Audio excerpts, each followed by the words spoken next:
Good morning mga aircon users! Nandito tayo sa Prime Physiotherapy. Ito yung mga gumagamot ng mga sakit or may mga treatments para sa sakit ng katawan or mga health conditions. So ito ang kanilang mga aircon. Napakadumi ng mga filters at ang kanyang mga evaporator. So ipapalinis natin at pinagkatiwalaan tayo ng Prime para linisan ang kanyang mga aircons.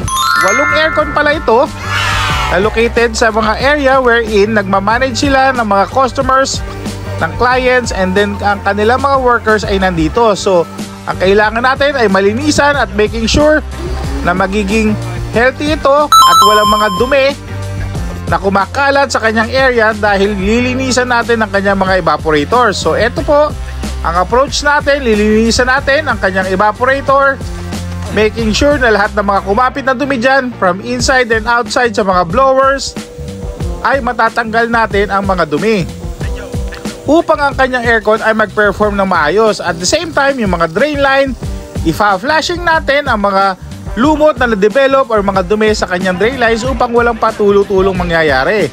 So ang kanyang outdoor unit pala ay located sa bubong ng building. So nagawa natin ng paraan upang maakyat yan using our scaffolding at lilinisan natin ang 8 outdoor na located sa kanyang bubong. So eto ang kanyang mga outdoors.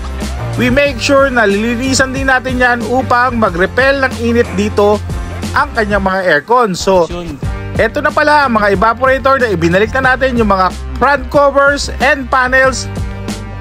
And then niligpit din namin at inayos at making sure na nagpe-perform at malamig na ang lahat ng aircon sa kanyang area wherein nagki-cater sila ng kanilang mga clients. So thank you very much Prime Physiotherapy and Pilates. So sa maraming salamat po sa pagtitiwala kay Boy Linis. Thank you very much mga ka-aircon. Nandito po pala ang aming shop sa number 4 C. Bautista Street, Concepcion 1, Marikina City.